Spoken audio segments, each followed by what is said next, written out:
Right. So, first off, Bill, thank you very much for agreeing to be interviewed. And what is your exercise background? Well, currently I'm ACE certified, and I previously had a couple of NSCA certifications, which I've let lapse. Um, but before those, I'd started as a trainer back in 1983 at probably one of the original places in New York City. And prior to that, I probably started training just with friends in garages and basements and such, probably around 1970. So you've got a lot of experience in this then. Right. Yeah. Well, and I guess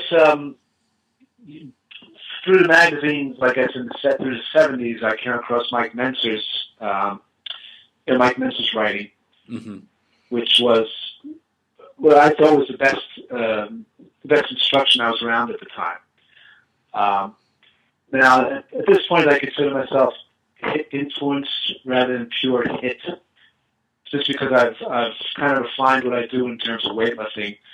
I'm not as concerned with forced reps or pre-exhaustion or any of that kind of stuff. And I do include physical activities other than weightlifting. But at the time, I thought Mentzer's stuff was great. Yeah, I've seen his stuff as well, and it's very on for the high-intensity training. So you were practicing... Well, and what stood out about it in the 70s is that Nautilus wasn't quite as prominent. In the 70s, Nautilus and high-intensity kind of training was more known in professional football and that arena, not so much through the muscle magazines at the time. And Mentzer was the only guy, or one of the few guys at the time, who was not only publicizing it, but also had the competition records to back it up. Which is very, very important. So you were practicing all of these, and how did you come to the methods that you lay out in Congruent Exercise, your specific exercises there and your specific approach to training? When I was about around 40 years old, I ruptured my own biceps and triceps training. And not only did I do that after years of studying, the HIIT material and the NSCA material and everything else that I could get my hands on as far as exercise literature. But when I recovered, there were some exercises in which I lost no strength at all, and others I couldn't even get into position. Mm. So that led me to put the exercise material aside, and I went to mechanics, anatomy, and biomechanics texts to try to figure out what was going on. So what I ended up doing was I would start with a basic exercise and compare that to the muscle and joint function that was in the anatomy and biomechanics textbooks, and then I would modify the exercise to match the proper muscle and joint function. So, at first that was the Moment Arm Exercise Manual, and then I turned it into presentations to club industry, or for the NSCA and HIIT seminars, and then the YouTube series, and then finally was the Congruent Exercise Manual. So each step along the way, I tried to refine it a little bit more. Yeah, I've seen that. I've seen your YouTube presentation and parts of the Movement Arm Exercise Manual online, and it's really interesting to see your approach to just the biomechanics and making every exercise work with the least amount of strain. So now you deal with some pretty intricate biomechanics in that book, and I just want to address squats since virtually everybody does squats and talks about them. So are squats congruent? Are they a good exercise? And Why or why not? Well, I mean, as you know, the whole first chapter of the book is basically on that, more or less. Yeah, and I would say that both body weight or hip belt squats are congruent in that they both do a pretty good job of matching the resistance changes through your own body leverage to the muscle torque for the glutes and the quads. Mm-hmm. So in other words, they almost have a built-in, your body has like a built-in cam that matches what the muscles are capable of. And but more importantly, what body weight and hip belt squats require of the joints and muscles of the spine matches how the spine is supposed to work. The issue I have is with the barbell squat, or with any squat where you load the spine at the neck, for all the reasons I lay out in the book. And the issue isn't really whether the barbell squat is productive, because it obviously is. But the issue is really the small margin of error when it comes to loading the spine that way. So it's not just a muscular issue, because when you're loading the spine, you're also loading the discs and the vertebrae and the attachments between them.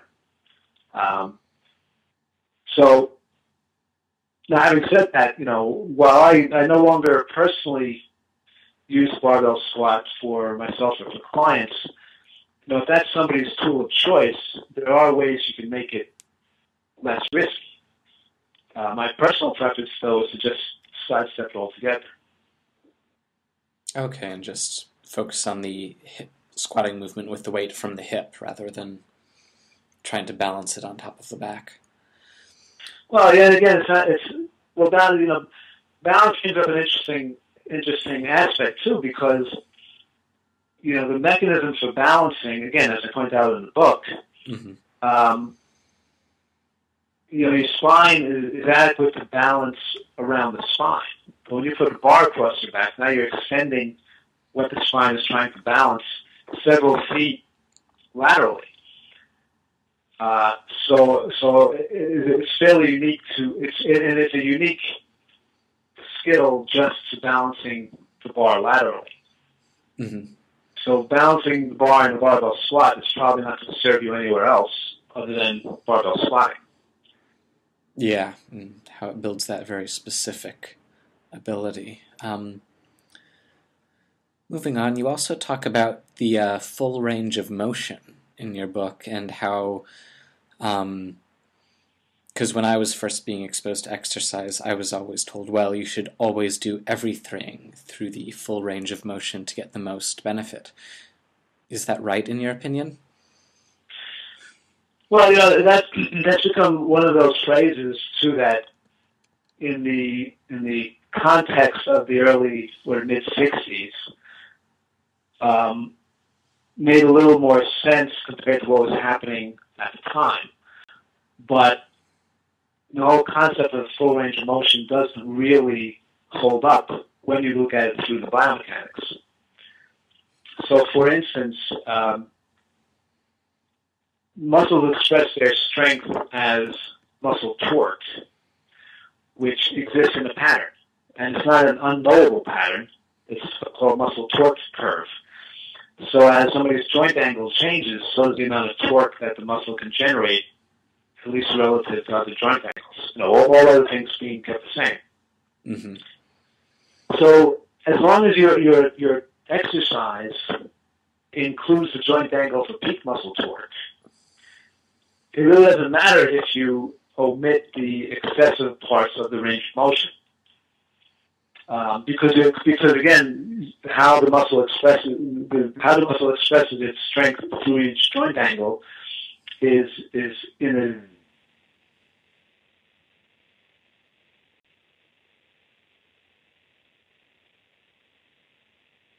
a you would never ever change the muscle torque of your bicep to be stronger with the elbow straight compared to with the elbow bent. Yeah. Well, that's just that muscle impossible. pattern is always going to be in play. Mm-hmm. And on the downside of that, if you concentrate on the excessive range, the extremes of the range, not only is it going to make the workout more inefficient because you're adding, say, extra exercises or extra, let's say you're adding extra exercises, okay? But when you put the muscle at a full stretch, if it stretches too much, the joints may shift.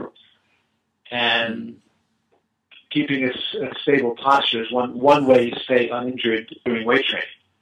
Yeah.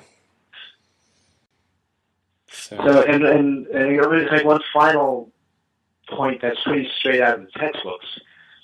The idea that you're recruiting different fibers at different parts of the range of motion just isn't the case, because it's pretty clear that fiber recruitment is based on the load and maybe your effort, but it's not based on joint angle. Mm-hmm. So the same fibers in a curl that move your elbow from straight to, say, 90 degrees bent are the same fibers that move your elbow from 90 degrees bent to your hand by your shoulder. They're just acting at a different point in the muscle torque curve. If somebody wants to recruit more fibers, the answer is to either lift a heavier weight or exert greater effort. I mean, it's the but same as far as muscle. Fibers within one specific given muscle, the joint angle doesn't change which fibers are actually working. That totally makes sense. And that is a brilliant way to describe it. Well, something that makes sense if you're not. It makes sense if you look at the biomechanics of the anatomy. But for years, I said full range of motion also, because I was only looking at the muscle magazines and the Nautilus material, and it just kind of reinforces itself. And in the context of, say, 1960s bodybuilding, where there was a lot of partial reps being emphasized, and lockouts, telling that person who was not doing anywhere near a full rep, if they did a full range of motion, they may now start including that joint angle for peak muscle torque, and so they would get better results. But that's only because if you told the person doing partial movements to do more of a range of motion, they would get to that joint angle where the muscle is strongest. If you can work all day at a weak joint angle, and it will fatigue and it will burn, but you're really not going to challenge the force capability of that muscle. Mm-hmm. You're going from a very inefficient exercise, and by full range of motion, you make it better by including that joint angle, though not.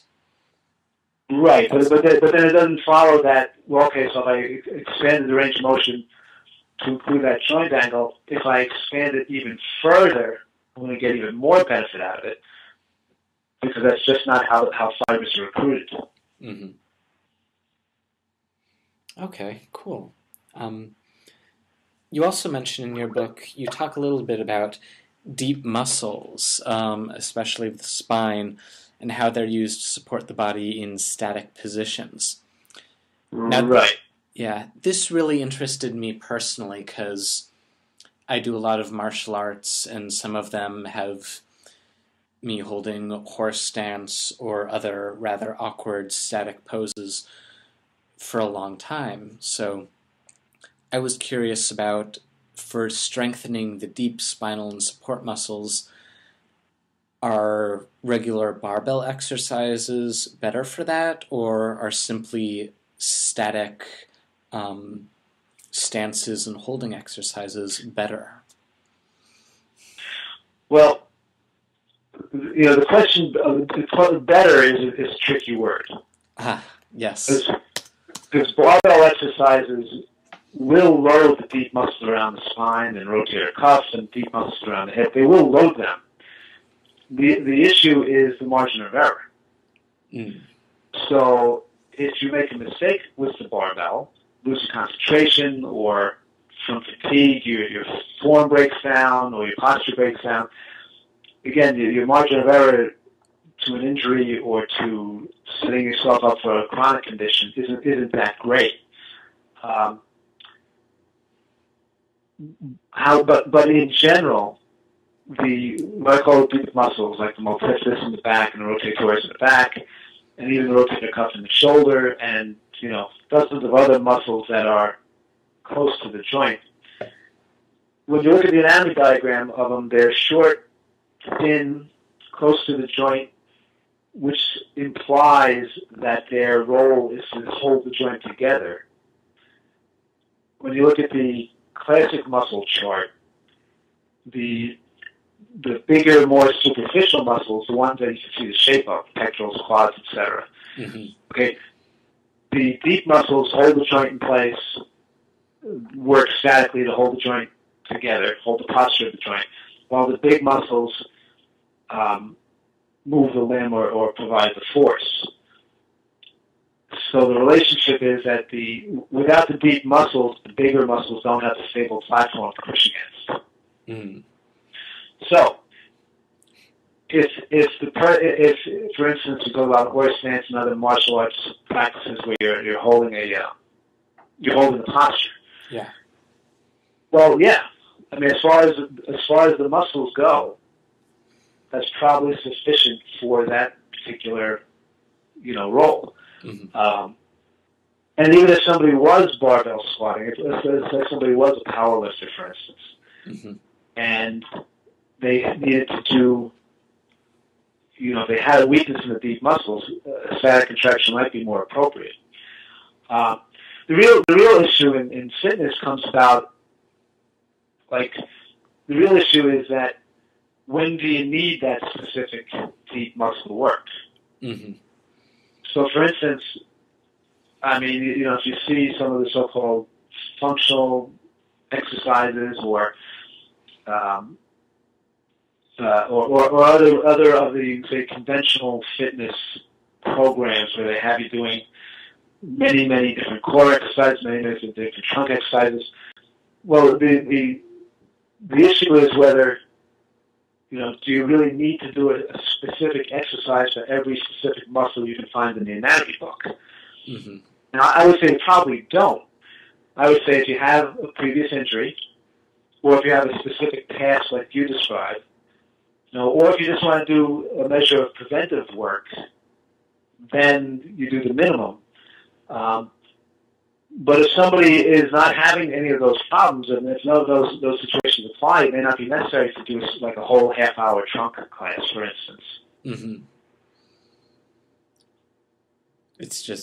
It's a waste of time then to be really focusing on every individual little muscle group in the body. Well, right, and the other thing too with that approach is the deeper the muscle, the less actual control you have over it. Mm-hmm.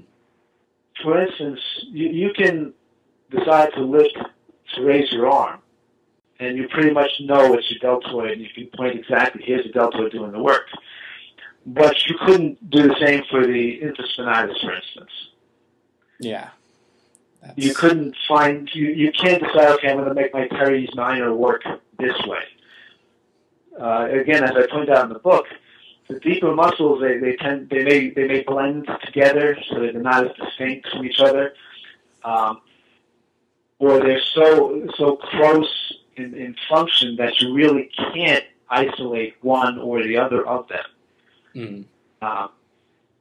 So it's probably not the most productive use of your time to try to identify every single muscle and every single position that it might possibly work at. Yeah, you can definitely spend your time just better doing more regular exercises in the gym most of the time.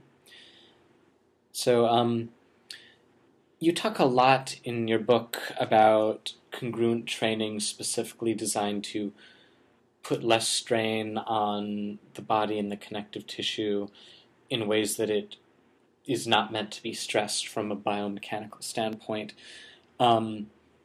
Are the congruent exercises, obviously you've tailored them to be appropriate for people with injuries or people who want to go easy on their bodies, are they appropriate and worthwhile for hardcore athletes and people who are really pushing the envelope as well?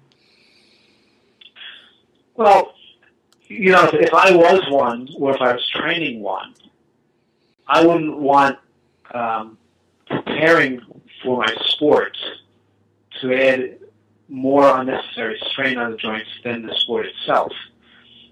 Right? I mean, if you're a football player, getting tackled and slammed to the ground as part of the sport, that's not enough. You're going to add strain to your joints in the weight room also. Or, an NBA basketball player, right? 60 or 80 games or more. That's not enough stress on their feet, the knees, and their hips. You're also going to, do some kind of barbell squat that's also going to put a lot of pressure on them. Even young teenage athletes have wear and tear issues nowadays, especially lately when there's emphasis on doing one sport year round. Mm. So I personally don't see why a competitive athlete wouldn't want to make their weight training as joint friendly as possible because they're going to have enough wear and tear from their sport. However, having said that, I also know that the aspiring athlete is willing to do any kind of excessive measure if it possibly gives them an extra benefit. So I do understand that a lot of them just aren't receptive to this approach. Mm-hmm. I think I mentioned the story in the book where I had someone come into the studio to have their body fat checked, and they were clearly ripped. I mean, really just shredded. Mm-hmm. But they were hunched over and twisted. So I asked what happened, and the guy says, well, I threw my back out doing CrossFit. I was doing tire flips. And I said, well, man, when you get better, train with me, and I'll train you just as hard, and I guarantee we won't hurt your back. And he said, as he's bent over and twisted and grimacing, he said, well, thanks, but I really like the class. Look how well it worked. So in his mind, the trade-off between getting in shape was the risk of like an almost crippling injury, right? Yeah. Now, how you go ahead? I don't argue with that. I mean, if that's the guy's choice, that's his choice. Mm-hmm. I find the most receptive people to this material are probably guys around my age, which is mid-50s, and they've been doing everything, quote, right all along, and maybe they're experiencing, more aches and pains than they thought they should have. So they start questioning, or they do as I did. They just go back to the material they already read, and it seems to confirm it, but they can't deny that they're having some backache or shoulder aches. And I get comments like Richard Winnett of the Aegis, who had a newsletter called Aegis Athletes. Mm-hmm. About 10 years ago, he was a little dubious of the material, and recently he congratulated me on Congruent Exercise. And when I pointed out to him, gee, that's not what you're saying 10 years ago, he said, well, I heard a lot more now.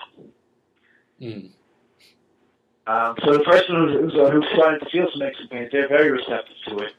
And after that, some younger trainees who aren't caught up in the scene, but they want the benefits of it with as little risk as possible, they're also receptive. I guess like someone like yourself and Anthony Johnson of the 21 Convention, who put up the presentation video. Mm-hmm. Him and his him and a lot of guys who follow his work are very receptive to the material. Well, it's good to hear that it's getting out there more. And if somebody wanted to start just doing more congruent exercises, what are 2 or 3 basic congruent exercises that you would recommend to them in place of, say, common barbell type exercises or common exercises they're doing in the weight room? Well, I mean, the first one would be to do some alternative to heavy barbell squats. So whether that's like the nitro leg press, which I prefer, or a hip belt, or biking uphill, or even just using a lighter weight in the barbell squat with really precise form. Some alternative to the heavy barbell squat. Again, assuming the person's not a powerlifter, assuming that their goal isn't to squat as heavy as they can. The second thing would be on a push-up or a chest press to use that specific range of motion where your elbows aren't being driven back behind the plane of your body at the bottom of the rep. And the third would be the congruent chin, which has the YouTube videos up of, and is pretty much the diametric opposite of the bouncing chin up that you see a lot online. So those three exercises, some form of leg press, a push, and a pull, they're probably going to get most of what they're going to get from weight training, and if they keep those ranges to the ones I'm talking about, probably with a minimum of aches and pains. That sounds great. I hope some people pick those up and start using them. Well, I mean, one thing about that type of consolidated routine, as it's come to be called, if someone does that and isn't happy with what they end up with, let's say, they don't think their biceps or triceps are big enough from that, then it's worth trying adding in a specific bicep or a specific tricep exercise. Because one thing that's pretty clear from biomechanics texts are that if there's more than one muscle in a chain doing a task, the body's going to pick the biggest muscle in the chain to do most of the work as an energy-saving measure. So in a chin-up, for instance, the lats are going to do most of the work because they're the biggest muscle in the chain. So, which is not to say that the biceps and the other smaller muscles aren't doing work, but the lats are going to take the brunt of the work because it's going to require less energy for the lat to do the task compared to, say, one of the smaller forearm flexors. So if somebody is interested in, for whatever reason, cosmetic purposes, or just because they want to be, they want to attempt to develop their physique like in a balanced fashion, they probably have to do more than those three exercises. You would have to do at least one exercise where that muscle is the biggest muscle in the chain, which still ends up being a lot less than flipping through the magazines would have you do. Yeah, with 12 or even 15 exercises or something like that. Well, even the classic garden or Mensa routine, where most of the superficial muscles are covered in the course of the week, where that muscle is the biggest muscle in the chain. Excuse me. Where that muscle is the biggest muscle in the chain, covers all the bases, and again, we're still talking about a relatively small amount of time. So, transitioning a little bit, what is your take on functional training, CrossFit, and this whole emphasis on doing exercises that are directly functional, however those people are defining that? Well, right there's the first problem, right? Functional training means whatever the person says it means. So, again, like I put right on the book, to me, the best parts of the functional training catalog, so let's call it that, the best parts of it distinguish between the muscle that moves the limbs and the muscle that stabilizes the joints and suggests appropriate training for each of them. The worst part of the functional training catalog, ignore that distinction and they risk your long-term joint health for the sake of the hard workout right now. And that the hard work immunizes you against chronic joint issues.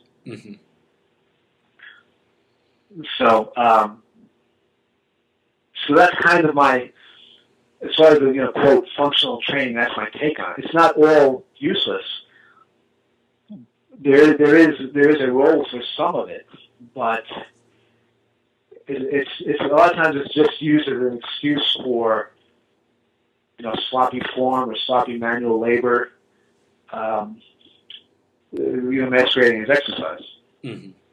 And just by the CrossFit story you shared earlier, there are definitely those people who get results they like but are injured or just otherwise. Well, again, the issue isn't the results.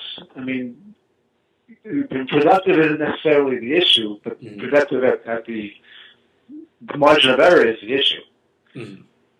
So, I mean, so personally, like CrossFit or P90X or any kind of boot camp inspired workout, they're just not my preference, just not my thing.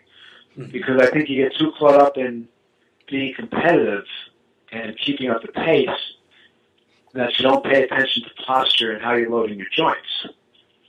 Now, if somebody likes that pace of no rest, like I suggest in the back of the book, just line up congruent exercises in the no rest format and just don't take the rest.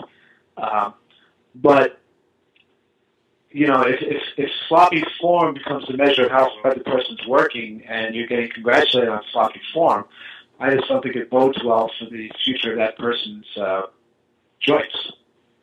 Mm-hmm. And the other thing, again, this is a preference, but all these congratulating yourself for getting through a tough workout. Well, they're not doing it for their team. Like a sport you can play and hurt. Mm-hmm. And you're not doing it as an actual boot camp where you're doing it for others in your unit. They're doing it for selfish purposes, right? They're beating their own joints up and congratulating themselves on beating their own joints up. Mm-hmm.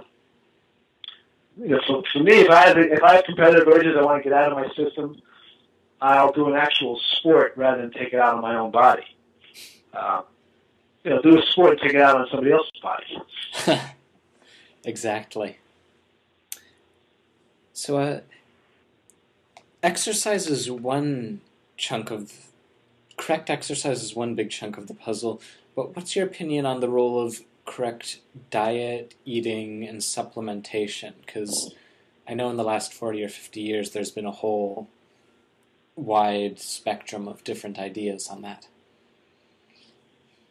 Well, I've had clients who've done well with every kind of diet, from vegetarian and Weight Watchers to paleo and no carb. So I really don't claim any particular position other than what works best for the client. The paleo camp has their authorities and their studies they refer back to, but so does the vegetarian side. Mm-hmm. So, for me personally, I don't try to attach like a moral or intellectual judgment on someone's food choice. I'm more interested in helping the person manage weight and maybe manage inflammation with some kind of workable plan that they can stick with. And again, whatever that looks like for the person. Again, some people seem to do well without carbs. Some people seem to do well without meat. It's that's really not a fight I really feel comfortable wading into. Okay. And as a last thing, as we were talking about with that functional training aspect, many people are of the opinion that if they want to get in shape, they have to do boot camps or go, work out 5 or 7 days a week or just totally commit themselves. Is this a good mindset? Is it productive short-term and long-term? What do you think? Well, I understand the visceral gut appeal of a hard workout, mm-hmm. But I don't buy that it's necessarily necessary that you want to die every time you work out. like referring back to the guy who came in the studio for the body fat check, to me the cost of getting in shape is the time and effort that you're putting into it that you could have put into something else. Mm-hmm. The cost of getting in shape isn't that you're risking injury or that you're adding wear and tear to your joints. That's just risking injury and adding wear and tear to your joints. The higher risk doesn't mean the higher benefit. Once you get the benefits, you got them. Yeah. So, and as far as whether it's the best way to train, the first question you got to ask is, well, train for what? If someone's training for a specific sport or a specific activity, you got to practice the activity. And maybe you add a cardio component that's related to the pace of that activity. It's like an interval training that's based on the sport. And maybe you add specific exercises for areas that are likely to get injured in that activity. And then general exercise for overall strength. But, then let your body sort it out. If you're practicing technique, your body will sort out the strength. If somebody, it's again, answer the question, train for what? If someone just wants to get in shape in the general sense, not necessarily the competitive shape, well, then I think the question really is, well, how active are you outside of the gym? Someone who does manual labor 5 days a week, or someone who dances 6 days a week. One serious, careful workout a week in the gym might work best for them. So on the other hand, like I get clients in the studio here who are adults with normal life commitments as far as work and school and family, etc. Mm-hmm. I generally try to steer them towards two regular workouts a week. And in those workouts, they're doing anywhere between 10 and 30 minutes of some kind of cardio and maybe 10 to 15 minutes of weights, using my stuff and kind of going in a high-intensity direction. It's not pure hit. Mm-hmm. And then maybe finish with 5 minutes of stretching into the hamstrings and the lower back. And again, train for what is really the key question. Yeah, just as long as you've got your goal in mind when you start training, then you can work towards it. Yeah, I mean, that's why, again, so many of these internet arguments and headbutting go on, but no one's actually asked what the real question is. Mm-hmm. So, for instance, the subtitle of Congruent Exercise is how to make weight training easier on your joints. Well, if that's not somebody's interest, I don't expect them to like it or even to look into it. So, I mean, the subtitle is key. If somebody doesn't want to risk the joints for the sake of getting in shape, or if someone's already experiencing some aches and pains and is considering dropping it or changing it just to avoid the aches and pains, that's kind of who the material is for. Mm-hmm. Again, what are they training for? Pretty much a key question. The key question there. Well, all right, Bill. Thank you so much for your time, and thank you so much for sharing your knowledge. Well, thank you, Aaron. Mm-hmm.